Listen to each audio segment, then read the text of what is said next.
тірі болсам, қазаққа қызмет қылмай қоймаймын. Олар бір нәрсені жақсы түсінді. Мемлекеттілігі жоқ халық, өзінің ұлттық мемлекеттілігі жоқ халық. Өз тәуелсіздігін, өз бостандығын, өз жерін, өз мәдениетін, өз тілін қорғай алады. Ұлты үшін құрмет қылмай, басқамын ойлап жүрген азаматтардың елі артта қалып отыр. Отанға қызмет ету атақ үшін емес, бір лауазым пайда көру үшін емес.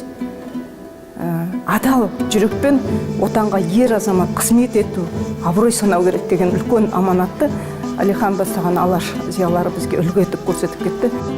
Оян қазақ, ойлан қазақ, бол қазақ.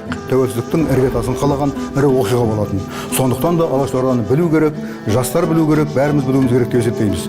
Басқадан кем болмас үшін білімді, бай һәм күшті болуымыз керек.